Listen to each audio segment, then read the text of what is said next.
Okay. We get like an award for most. We are live with the elementary technology cohort. Excited here in Springfield Elementary Library. And we hope that you are excited today to enjoy what has gone on with the cohort. If you were not an observer, we're going to try and paint that picture for you of what happened in the classrooms. If you were an observer, please share your experiences, your aha moments, those really deep conversations that we had today, and the input that you gave to those conversations. Share those through 81-. Also, if you will share your questions, we would love to have the panel answer some of those questions today, so don't hesitate. We have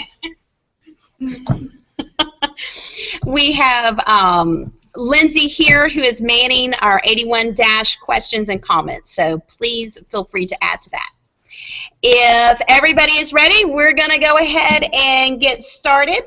I want to introduce our host teachers. So we're going to go in the order of our observations today. Host teachers, if you will share kind of the content focus that you had in your curriculum, and then what was the supporting tools and technology that you used, and we'll go in order of how the observations went today. So that means we're going to start off with you, Denise.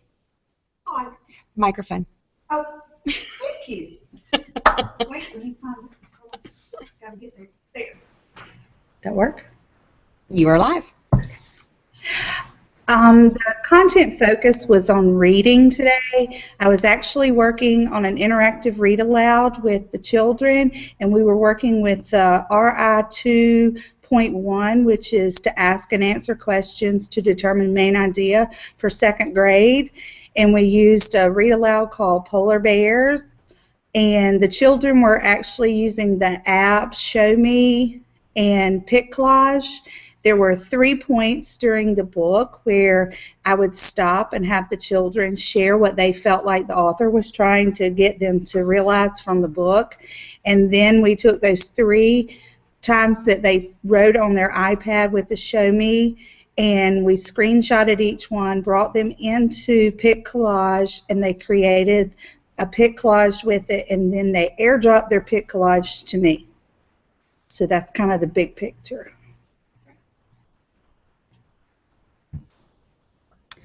I'm Jordan Hewitt. Our content focus today was on social studies. We did a lesson on the local, state, and national government. What my kids did was they took a booklet that they had made about the mayor, the governor, and the president, and I used a random name generator and assigned whether they were going to be in charge of doing their poster on a mayor, the governor, or the president. And then they made a poster on Poster My Wall, and they were supposed to put the name of their elected official, the title of their elected official, and 4 roles that that elected official is responsible for.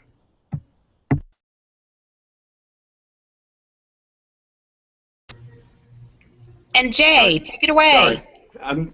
I'm trying, sorry. Our class, my class actually did a science lab where we looked at chemical reactions. We used a program called Sparkvue. Sparkvue allows the students to answer questions, to take little assessments as they go along. It leads them and steers them in the right direction, gives them procedures for a lab. It allows them to communicate with their group members, answer open-ended questions, and the biggest thing about it is it allows, if you have the probes that go along with the program, it allows the kids to see graphs and real-time, as stuff happens, temperature changes and stuff, so it will graph it for the kids. We used those probes to look at chemical reactions and graph just temperature changes as chemical reactions happened.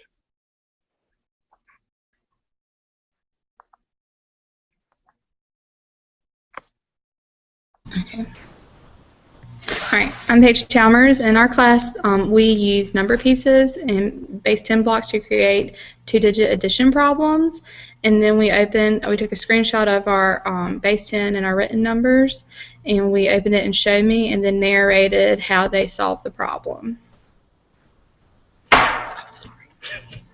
Okay, great. I hope that those of you who weren't able to observe that gave you kind of a foundational picture of what went on. Now we want to kind of get into the details of how these lessons came about and the thinking behind that. If we could just go through the panel, and if you would share kind of the pre-planning that went into making this lesson come alive. What did you put together prior to the lesson? What did you create? What tools, handouts, anything like that? So let's start with Denise. Prior to the lesson, we're always used to doing the interactive read aloud, so actually that part was already planned out previously, and then the apps that were used were apps that we had used for other things in the classroom, so I just added them to the interactive read aloud section, and the children were used to using those, so we've used them. Prior to my lesson, the planning that went on was I decided to do a poster my wall, and we read a book about the mayor, we read a book about the governor, and we read a book about the president, and we listed about 8 or 9 facts about the roles that each of those officials were responsible for. The students then chose 4 responsibilities that they wanted to put inside their booklet, and then after that is when I used the random name generator, and I picked if they were going to be doing their poster on the mayor, the governor, or the president. And then after students knew which one they were going to be doing, I created a blend space, and they went and found further information on their elected official, and then they could add that to their booklet. And then after that, we went in the day before, and we went ahead and I chose a template for them just so they weren't scrolling through templates the whole time during the lesson. And I also went ahead and showed them how to add text, how to add a photo, and how to make headings look different than regular text. We went ahead and uploaded photos into the database for Poster My Wall so that students could easily find a picture. And that was about it for my pre-planning. Take it away, Jay. All right, for my pre-planning, the kids had used the Sparkvue program before. Sparkvue allows you to create the lab, and it allows you to put in whatever pages you want. It's a lot like a smart notebook lesson. You're able to decide what kind of questions you want the kids to answer. So I went ahead and created a lab that the kids could follow and check off the procedures as they went through to make sure that they didn't skip any steps, and just went ahead and did questions that I knew the kids would not be familiar with but would figure out the answer as they went through the lab.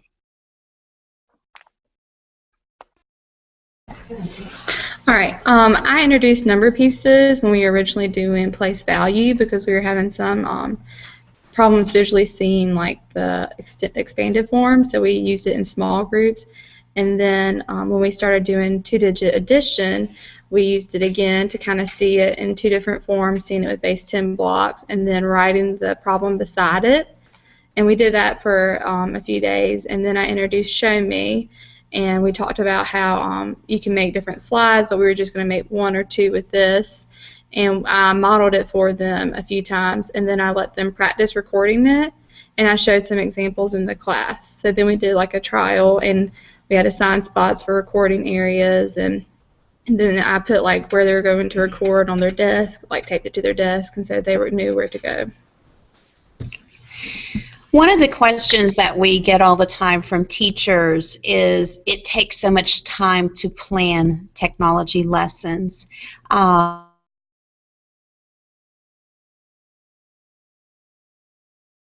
the planning process and how it actually makes it easier in the classroom from your experience, just kind of what you put together, tools, that handouts, checklists, and how that helps the smoothness of the process in using technology. Would anybody in the panel like to address that? Okay. One thing that really helped my lesson flow very smoothly was choosing tech leaders. I had 2 different tech leaders at each group, and I have 4 different groups in my classroom. And the tech leaders were trained by me, and they were responsible for taking any questions their group members had. That really eliminated hands going up constantly and me not being able to get around the whole classroom, because the tech leaders were able to help members of their group. Also, when we were logging into our posters, the tech leaders were able to go around and assist everyone and give me a thumbs up when everyone in their group was ready to move on. Also, well, I think that's it. I couldn't think of it. Anyone else from the panel? One thing that I did was we had an 81 dash in the background, so the kids, as they're working on the Chromebooks or iPads, they could switch to 81 dash if they had any questions that maybe another group had already figured out. They were able to ask that, and we also had it up on the smartboard, so other students that may not have had the computer at that time could help out and jump on 81 dash to help with questions. Okay, anyone else on the panel? One thing that I would add is it's not so much about making the lesson about like you have your lessons and you just think about what technology fits in with your lesson so that you're not constantly trying to reinvent a wheel. You just take a lesson you already have and you look at the different technology that is out there and available and you see which one would fit in your lesson better. And to me, that's the easiest way because I already have my lessons that I know how to teach. So now I just need to add that technology to those lessons versus trying to think of a technology lesson that would go with it. I just kind of go at it from you already have the content, now just add the technology to it. That's a great way to put it, Denise. I know I saw in several of your lessons you had handouts or checklists that your students used to kind of help pace them through the lesson. Those of you who had that, can you kind of address your thinking and planning as you went through that to prepare it for the students? Why did you use that? How was it helpful? Whenever I was planning my lesson, Kendall actually made the comment that maybe I should do a checklist, and that was a very constructive because I made a checklist and it really helped keep the kids on task. They knew what I was asking of them. They were able to check off whether they had done something, put an X whether they hadn't, or a question mark or whether they were unsure of how to do what I was asking. So that really helped me, and it really just helped keep the kids accountable for what they had to do.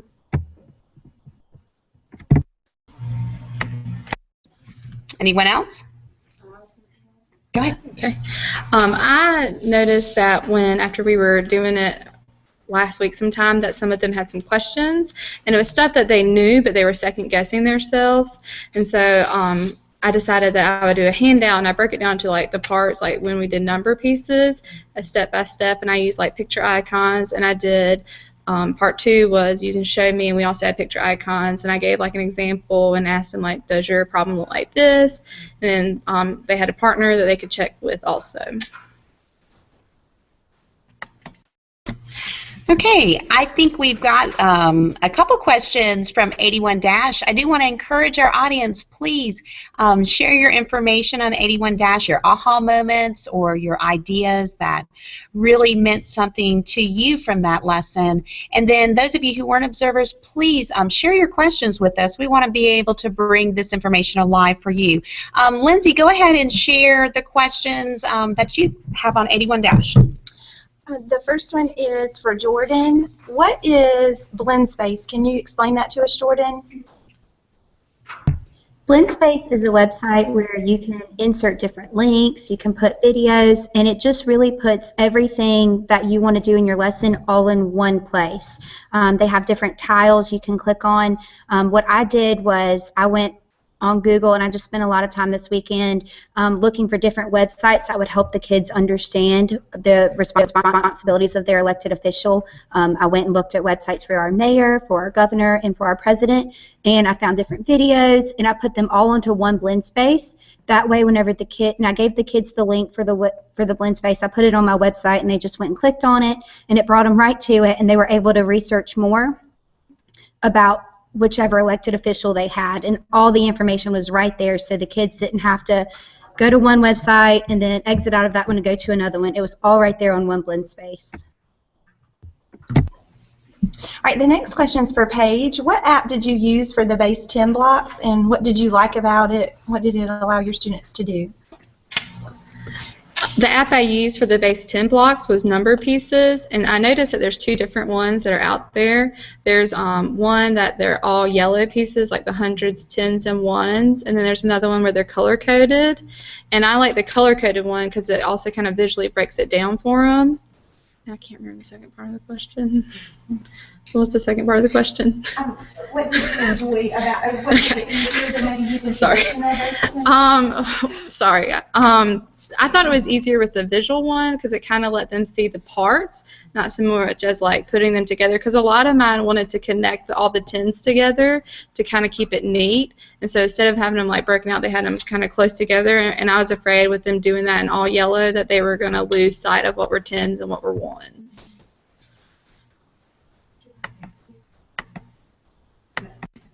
Absolutely. Denise also has a comment. Take it away, Denise.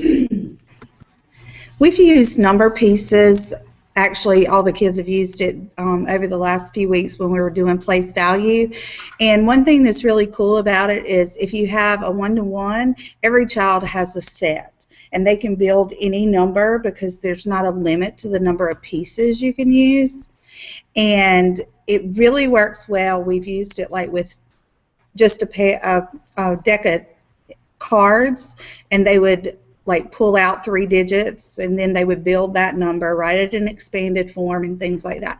So it was really good because you can go around quickly and assess the kids as they're working, and it's really helpful because all the kids can actually manipulate it. And I really feel like this, we used it last week, all week, for place value and expanded form, which is a very hard concept for children, and I feel like they have such a more of an understanding of place value and expanded form now just from being able to move those pieces around and add and build numbers, and you didn't have little pieces flying all over the floor and things like that. It was all contained in one spot. Absolutely. If you've not tried the electronic base 10 blocks, it's a must. So get that app on your iPad. We have some great comments from 81-. I'm going to let Lindsay go ahead and share those. Miss Allen and Miss Detterville from Lakeview shared that they saw a lot of engagement today, so that was a trend that we saw. A lot of our students were super engaged. And we also had someone mention about our lessons are in the Google Shared Drive. So Kitty, did you want to tell them how to get to that? Yes. When we were in our classes in August, we set up the folders and in Google Drive. So we've got all the grade levels in there and then all the content areas. So what I'll do in our email that comes out after our cohort day, I will make sure I include that link again. It's already open to everybody, and if you understand the structure of how to get into your Google Drive to the documents that have been shared with you, you can find it in there, or in my email that comes out to you, just click on that link. Please don't ever hesitate when you receive stuff like that. Let us help you understand how to use it if you're not sure. I know myself and both Cindy are here to help you in any way we can. We're trying to collaborate with you and give you those resources to help you grow as a teacher with your use of technology. So good deal. Keep adding your information to 81-. We'd love to be able to answer your questions. We're going to go in a little bit more with our teachers and kind of finding some behind the background information. I know, Denise, you talked about in our debriefing about how you shared the work that the students create, not just from this lesson, but other lessons. You talked about websites and using QR codes. Could you just tell us a little bit about that? Sure.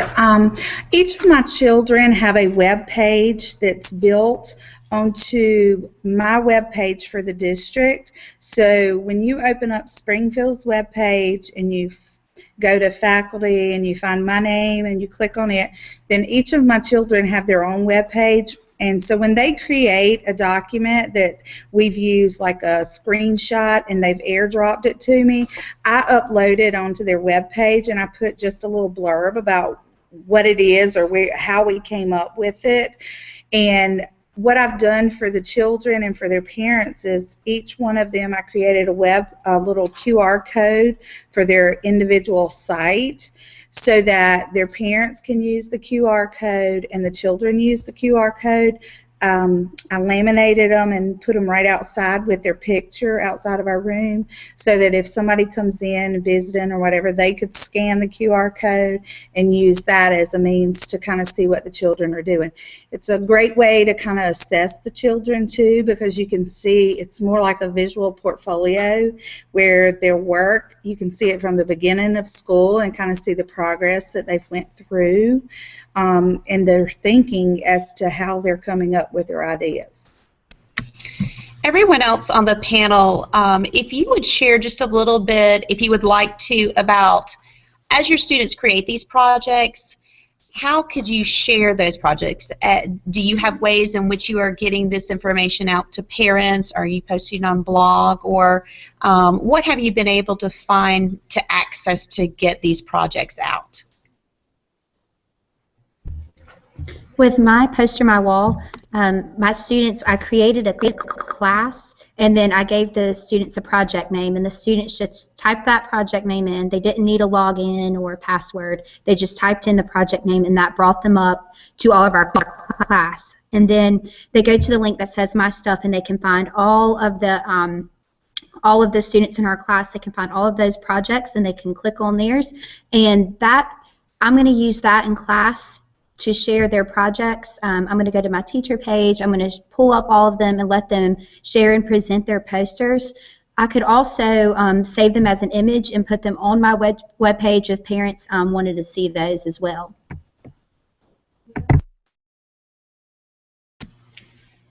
Okay, Jay, in your lesson, you are using probes, but tell us a little bit about Sparkvue, and can teachers use this program without the probes?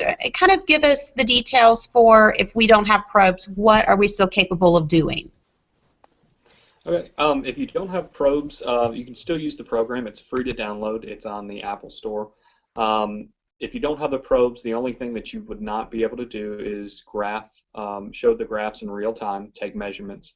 But you can create on the iPads experiments for the kids to do, and I found that digital media for the kids is kind of more something that will focus on more than a piece of paper. If it's got a checklist and they can click a box to show that they have done that step, they will take that more seriously than a piece of paper. So you could create an experiment on this program, Sparkvue, and like I said earlier, it's like a smart board. You can create the experiment, you can give assessments in it, and the kids can actually send it to you on Google Drive. You can upload their finished work to Google Drive. If they're not finished with it, they can save it to Google Drive and open it the next day, continue their experiment. So it's a real good way for teachers to maybe get the experiments and look at how their kids are doing, and you have their saved work for the entire year on Google Drive. You can pull it back up and review it with the kids. Specifically, we saw today in several of the lessons you guys use the Whiteboard Apps, Show Me. There's also one Screen Chomps or Educreations. Can you kind of share a little bit about how that works, some of you on the panel, and what's a benefit? How have you seen that really engage your students?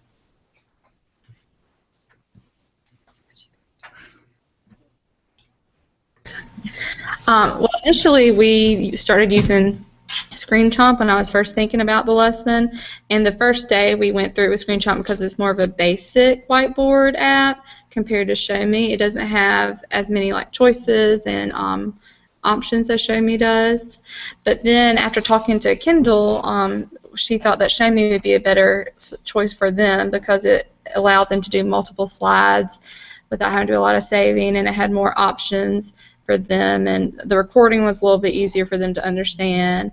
And so we did Show Me, and they seemed to like that better because it was more just kind of basic and kind of like right there. It wasn't with little icons, and they just kind of knew where to go for that one. Others' input.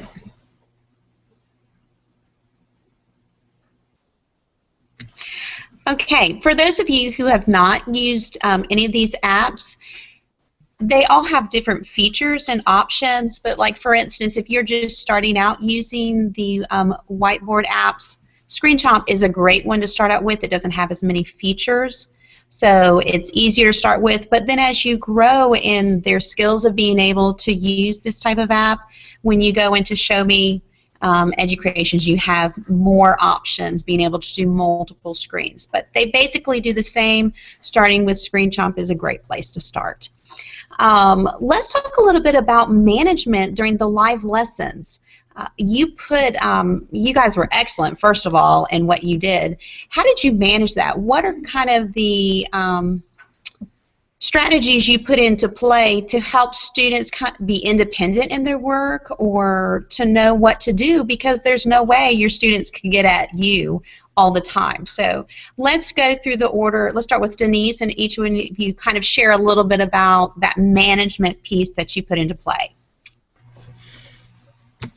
The management started from day one, actually, with the iPads. Lindsay, our media specialist, she gives us a thing that kind of tells what the do's and don'ts of using an iPad are, and she also uses it in her lessons in the library. So there's a lot of collaboration as far as between faculty and the media center, and making the children responsible for using the iPads. And also in the classroom, they're very familiar because we use the same language as far as like Apple up, meaning turn the iPad over so that you're not tempted to play with the screen. They're used to doing that.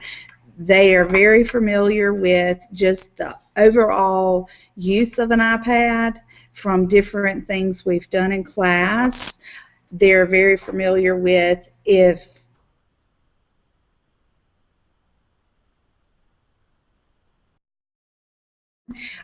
in my classroom we have about 6 children, and they know that I'm not their first resource. They can ask 3 others before they ask me.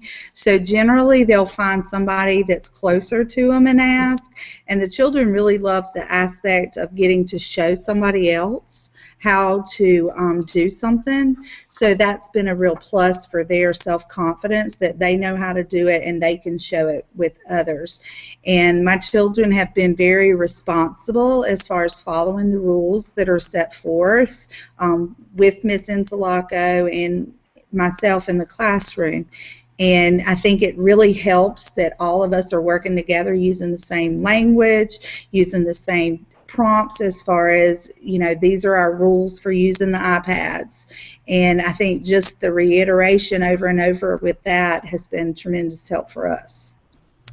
Denise, I like what you shared about the collaboration and then that constant training. So if you are new with the iPads, teachers, really you've got to set that groundwork for being able to train and really get them into what you expect by doing it over and over and over again, and they will get it down. So starting out, get that management plan. Here are my expectations. When I say apples up, those iPads are down and you are paying attention. You have to train them. Let's hear from Jordan. What are your thoughts? Before we even took the Chromebooks off the cart, we went ahead and talked about the expectations of what we do when we have a Chromebook. We talked about how We keep our Chromebooks flat on our desk. We don't take them and walk around the classroom, and we're not walking around the classroom unless you're a tech leader that is helping your group. We also use the universal language. Miss Gall uses Eyes Over Chromebook in her class, so that's what we use. So we're trying to make that a little universal between classes. So anytime I needed their attention, I would say Eyes Over Chromebook. They would give me their attention. They would take their hands off the keyboard or the mouse, and I would wait till I had all their attention. One thing that really helped me, like Denise said, was the collaboration between the students, having those tech leaders. They were there to help their group members, and I had 2 at each group, so that was pretty much 2 for every 6 students. So, and they were able to take questions, and like Denise said, they knew to go to their tech leaders before they came to me, because the tech leaders were trained on how to do Poster My Wall. They knew pretty much all the troubleshooting that could happen, and they were able to help the students, and I rarely had to go help with troubleshooting issues. So I think it was just setting the expectations at the beginning before I even handed them out, and then having those tech leaders help the students while they were working on the Poster My Walls really helped with my classroom management. Jay. So like there's an expectations, just making sure the students know what you expect them to do with, we had Chromebooks today. And we also had 81- in the background, so students knew that if they had any questions for me, they could just put it on 81- and I would see it because it was up on the smartboard. And the lab was very detailed. It told them exactly what they need to do, and they had a little checklist they could follow step by step. So like everybody was saying, just expectations, making sure that students know what you want them to do. And Paige? Like I said before, I created that handout to kind of help with like a visual for them and step-by-step directions. But I also gave them partnerships, so if they had questions, they could check with the person beside them. And also my students, they kind of know some that are more tech savvy, and so they would ask them questions to double-check their understanding and make sure they're in the right steps. Mm-hmm. I do want to apply.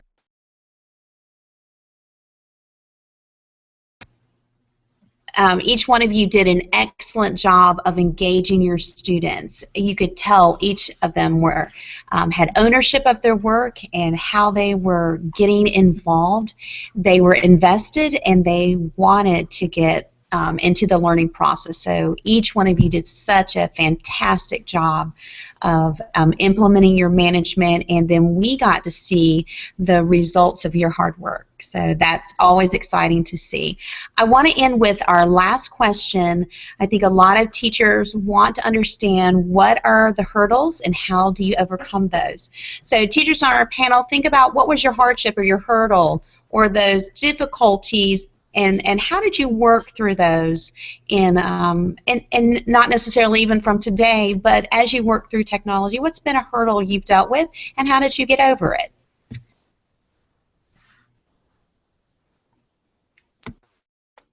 I would say one of the hurdles that I actually had today was I tried to use one of the probes and it didn't work. I had to switch to another probe because technology does not always work. So it's always trying to find a backup plan, having something else that you could use just in case your technology fails.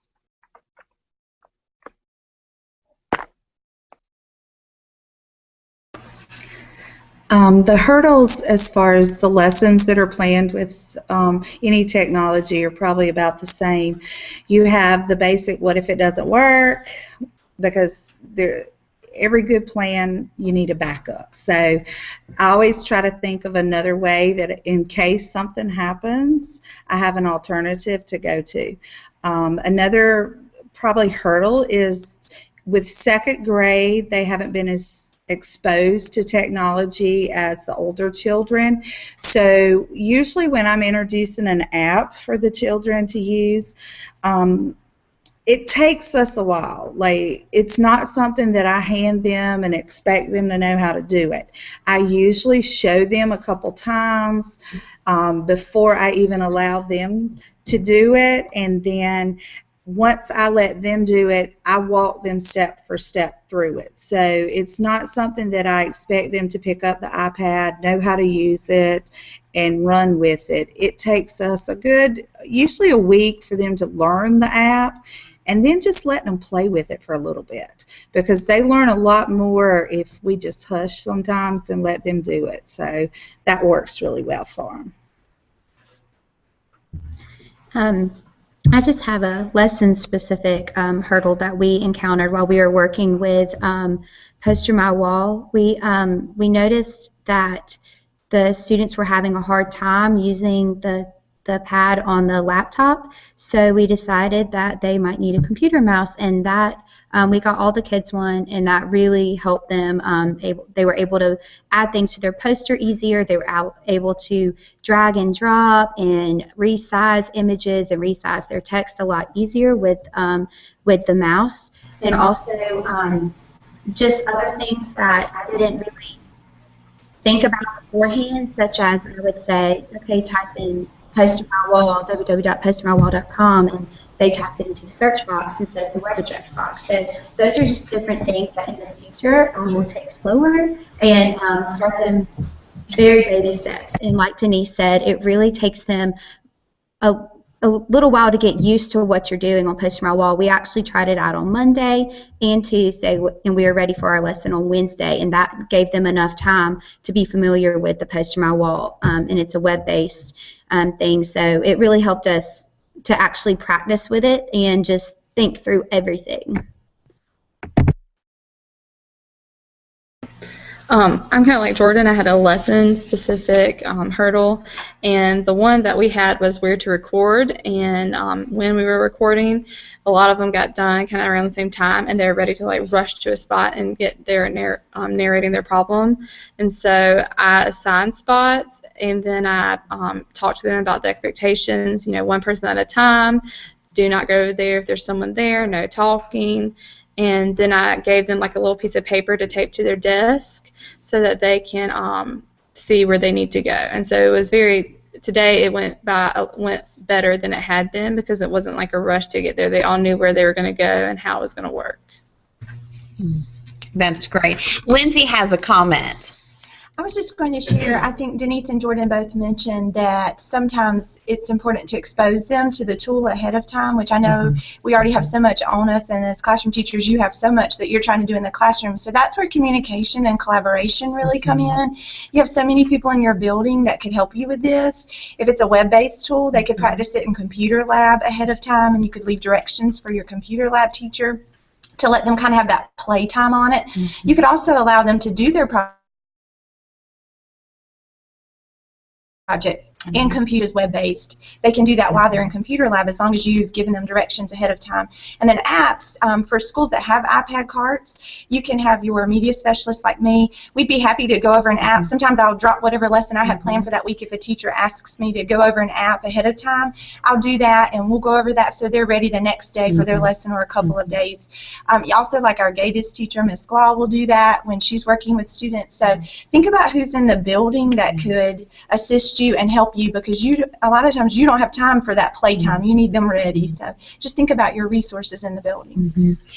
And to kind of tag off of that with Lindsay, I'm sure most of you know Cindy Hughes, our elementary technology coach. She is more than willing to come into your classroom and be that second pair of hands to support you as you try out technology.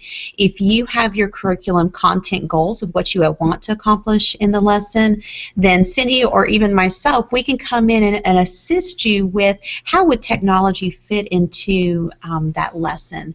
So Lindsay just hit it nail spot on. who is in your building, who is your resource, and how can you utilize those resources, because we don't have time to invent the wheel individually. We've got to pull the load together, and as we collaborate and communicate the information that we're learning and share it with others, then we help each other shine. And that's really what it's all about, coming together and helping others around us be successful from what we've learned. So I want to thank each one of the teachers here at Springfield who was a part of our cohort today. They did a fabulous job. If you see them out in the community or around the district, please let them know how grateful you are for all their hard work. And really, any school that has already hosted, those teachers have taken on a lot to be able to put themselves out there for themselves to learn and grow, but then to allow teachers to come in and observe what they are doing. So I do thank every host teacher for what they have done. Thank you, Springfield, for hosting us today. If you have any questions or concerns, please don't hesitate to contact me, Cindy, or your school technology leader. We are here to help you. Thank you for tuning in today, and have a wonderful afternoon, evening.